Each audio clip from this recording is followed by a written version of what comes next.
ಅತಿ ಪರಿಶುದ್ಧವಾದ ನಾಮಕ್ಕೆ ಸ್ತೋತ್ರವಾಗಲಿ. ಕ್ರಿಸ್ತನ ಕೃಪೆ ಇನ್ನೊಂದು ಮುಂಜಾನೆಯಲ್ಲಿ ಈ ಉದಯ ಕಾಲದಲ್ಲಿ ನಾನು ನಿಮ್ಮೆಲ್ಲರನ್ನ ದೇವರ ವಾಕ್ಯಗಳಿಂದ ಭೇಟಿ ಮಾಡುವುದರಲ್ಲಿ ಸಂತೋಷವುಳ್ಳವನಾಗಿದ್ದೇನೆ. ಪ್ರಿಯ ದೈವಜನರೇ, ಮುಂಜಾನೆಯಲ್ಲಿ ದೇವರ ವಾಕ್ಯಗಳನ್ನು ಆಲಿಸುತ್ತಿರುವ ನೀವೇ ಆಶೀರ್ವದಿಸಲ್ಪಟ್ಟವರು. ಈ ದಿನದ ವಾಕ್ಯ ನಮ್ಮೊಟ್ಟಿಗೆ ಹೀಗೆ ಮಾತನಾಡ್ತಾ ಇದೆ. ಅಪೊಸ್ತಲರು ಬರೆದ ಕೃತ್ಯಗಳು 2ನೇ ಅಧ್ಯಾಯದ 26ನೇ ವಚನದಲ್ಲಿ, ಆದ ಕಾರಣ ನನ್ನ ಹೃದಯವು ಹರ್ಷಿಸಿತು, ನನ್ನ ನಾಲಿಗೆಯು ಉತ್ಸಾಹ ಧ್ವನಿಯನ್ನು ಮಾಡಿತು, ನನ್ನ ಶರೀರವು ನಿರೀಕ್ಷೆಯಿಂದ ನೆಲೆಯಾಗಿರುವುದು. ಪ್ರಿಯ ದೈವಜನರೇ, ಈ ಒಂದು ವಾಕ್ಯ ಕೀರ್ತನೆಗಾರನು ಮಾತಾಡಿರುವಂಥ ಒಂದು ಮಾತಾಗಿದೆ. ಏನೆಂದರೆ, ನಾನು ಯಾವಾಗಲೂ ಯೆಹೋವನನ್ನು ನನ್ನ ಎದುರಿನಲ್ಲೇ ಇಟ್ಟುಕೊಂಡಿದ್ದೇನೆ ಅಂತ ಹೇಳುವ ಕೀರ್ತನೆಗಾರನು ತನ್ನ ಅನುಭವವನ್ನು, ನನ್ನ ಜೀವಿತದ ಒಂದು ಕಾರ್ಯಗಳನ್ನು ಅವ್ರು ಹಂಚಿಕೊಳ್ತಾ ಇದ್ದಾರೆ. ಏನಂದರೆ, ನಾವು ಯಾವಾಗ ದೇವರನ್ನು ನಮ್ಮ ಎದುರುಗಡೆನೆ, ಕರ್ತನಾದ ಯೇಸು ಕ್ರಿಸ್ತನನ್ನು, ಯೆಹೋವನಾದ ದೇವರನ್ನು ನಮ್ಮ ಎದುರುಗಡೆನೆ, ನಮ್ಮ ಮುಂದೆಯೇ ನಾವು ಇಟ್ಟುಕೊಳ್ಳುತ್ತೀವೋ, ಎಲ್ಲ ವಿಷಯಗಳಲ್ಲೂ ಕೂಡ ದೇವರೇ ನೀನು ಮುಂದೆ ಇರು ಕರ್ತನೆ, ನೀನು ನನ್ನ ಜೀವಿತದ ಎಲ್ಲ ವಿಷಯಗಳಲ್ಲಿ ಮುಂದಾಗಿ ನಿಲ್ಲು ಅಂತ ಕರ್ತನನ್ನ ಮುಂದೆ ನಿಲ್ಲಿಸುವಾಗ ನಮ್ಮ ಜೀವಿತ ಹೇಗಿರ್ತದಂತೆ ಗೊತ್ತಾ? ನಮ್ಮ ಹೃದಯ ಹರ್ಷಿಸುತ್ತಾ ಇರ್ತದೆ. ಫಸ್ಟ್ ಆಶೀರ್ವಾದ ಇದೆ. ದೇವರು ಮುಂದೆ ಇರುವಾಗ, ದೇವರು ಲೀಡರ್ ಆಗಿರುವಾಗ, ದೇವರು ನಾವಿಕನಾಗಿರುವಾಗ ನಾವು ಯಾವಾಗಲೂ ಸಂತೋಷವಾಗಿರ್ತೀವಿ. ಎಷ್ಟೋ ಜನರನ್ನು ನೀವು ಗಮನಿಸ್ರಿ, ಎಷ್ಟೇ ಒತ್ತಡಗಳು, ಎಷ್ಟೇ ಒಂದು ಭಾರವಾದ ಜೀವಿತ ಅವ್ರದ್ದಾಗಿದ್ದರೂ ಕೂಡ ಅವರು ಸಂತೋಷವಾಗಿರ್ತಾರೆ.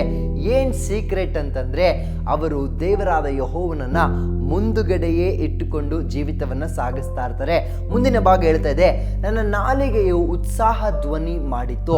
ಅವರ ಬಾಯಲ್ಲಿ ಎಂದಿಗೂ ಕೂಡ ಗೋಳಾಟ, ಕೊರಗುವಂಥದ್ದು, ಅಯ್ಯೋ ಅಯ್ಯೋ ಅನ್ನುವ ಶಬ್ದ ಇದ್ಯಾವುದು ಕೂಡ ಅವರ ಜೀವಿತದಲ್ಲಿ ಬರುವುದಿಲ್ಲ.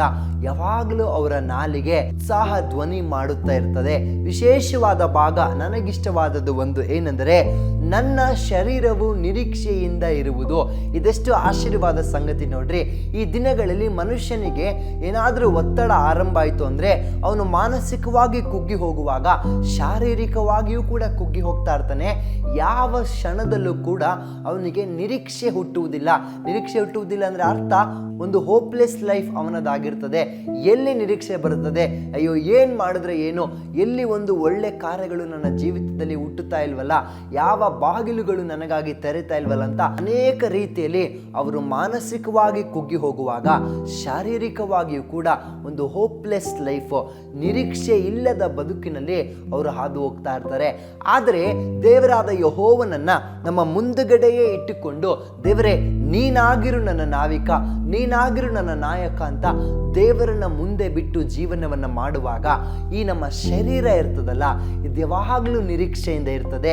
ಎಂಥ ಕೆಟ್ಟ ಗಳಿಗೆಯಲ್ಲಿ ನಿಂತಿದ್ದರೂ ಕೂಡ ನಾವು ಇಂಥ ನಿರೀಕ್ಷೆಯಲ್ಲಿ ಇರ್ತೇವೆ, ಈ ಕ್ಷಣದಲ್ಲೂ ದೇವರೇನಾದರೂ ಅದ್ಭುತ ಮಾಡ್ತಾರೆ ಅನ್ನುವ ದೊಡ್ಡ ನಿರೀಕ್ಷೆ ಆ ಮನುಷ್ಯನಿಗಿರ್ತದೆ. ಹಾಗೆ ಈ ದಿನದಲ್ಲಿ ದೇವರನ್ನ ಮುಂದಿಟ್ಟುಕೊಂಡು ಜೀವನವನ್ನು ಸಾಗಿಸುವಂಥವರಾಗ್ರೆ ಆಗ 3 ಆಶೀರ್ವಾದಗಳು. ಮೊದಲನೇದು, ನಿಮ್ಮ ಹೃದಯ ಹರ್ಷಿಸ್ತದೆ, ನಾಲಿಗೆ ಉತ್ಸಾಹ ಧ್ವನಿ ಮಾಡ್ತದೆ, ಶರೀರ ನಿರೀಕ್ಷೆಯಿಂದ ಇರ್ತದೆ. ಈ ಆಶೀರ್ವಾದ ಬೇಕಾ? ಈ ದಿನವೇ ದೇವರನ್ನ ಮುಂದೆ ಬಿಟ್ಟು ಜೀವನವನ್ನ ಸಾಗಿಸುವಂಥವರಾಗ್ರಿ. ನಾವು ಪ್ರಾರ್ಥನೆ ಮಾಡಿಕೊಳ್ಳೋಣವೇ. ಪರಿಶುದ್ಧನೇ, ನಿಮಗೆ ಸ್ತೋತ್ರಪ್ಪ. ನಿನ್ನ ವಚನ ನಮ್ಮೊಟ್ಟಿಗೆ ಮಾತನಾಡಿ ಬಲಪಡಿಸಿದಾಗೆ ಅಪ್ಪ, ನಾನು ಯೆಹೋವನನ್ನು ಯಾವಾಗಲೂ ಮುಂದುಗಡೆ ಇಟ್ಟುಕೊಂಡಿದ್ದೇನೆ ಅಂತ ಹೇಳುವ ಕೀರ್ತನೆಗಾರನ ಬದುಕಿನಲ್ಲಿ ಯಾವಾಗಲೂ ಹೃದಯ ಹರ್ಷಿಸ್ತದೆ, ನಾಲಿಗೆ ಉಲ್ಲಾಸಿಸ್ತದೆ, ಶರೀರ ನಿರೀಕ್ಷೆಯಿಂದ ಇರ್ತದೆ ಅನ್ನುವ ಆತನ ವಚನಗಳಿಗಾಗಿ ಸ್ತೋತ್ರ. ಅದೇ ಆಶೀರ್ವಾದಗಳು ಇವತ್ತು ನಿನ್ನ ವಾಕ್ಯವನ್ನು ಆಲಿಸುತ್ತಿರುವಂಥ ಮಕ್ಕಳ ಜೀವಿತದಲ್ಲಿ ಕೂಡ ಅದು ಕಾರ್ಯ ಮಾಡಲಿ ಅಪ್ಪ. ಅವರು ನಿನ್ನನ್ನು ಮುಂದೆ ಬಿಟ್ಟು ನೀನು ನಾವಿಕನಾಗಿರು, ನೀನು ನಾಯಕನಾಗಿರು, ನೀನೇ ನಮ್ಮ ಮುಂದಿನ ಎಲ್ಲ ಕಾರ್ಯಗಳಲ್ಲಿ ಮೊದಲ ಭಾಗವನ್ನು ವಹಿಸುವಂತ ನಿನ್ನನ್ನು ಮುಂದೆ ಬಿಡುವಾಗ ಅವ್ರ ಜೀವಿತಗಳು ಮಾರ್ಪಡಲಿ, ಹೃದಯ ಯಾವಾಗಲೂ ಸಂತೋಷವಾಗಿರಲಿ, ಆಶೀರ್ವಾದದಲ್ಲಿ ನಡೆಸ್ರಿ, ಒಂದು ನಿರೀಕ್ಷೆ ತುಂಬಿದ ಬದುಕು ಅವರದಾಗಲಿ ಅಂತ ನಾನು ಪ್ರಾರ್ಥಿಸ್ತೇನೆ. ಯೇಸು ಕ್ರಿಸ್ತನ ನಾಮದಲ್ಲಿ ತಂದೆಯೇ, ಆಮೇನ್ ಆಮೇನ್. ದೇವ್ರು ತಾನೇ ನಿಮ್ಮನ್ನು ಆಶೀರ್ವದಿಸಲಿ. Thank you.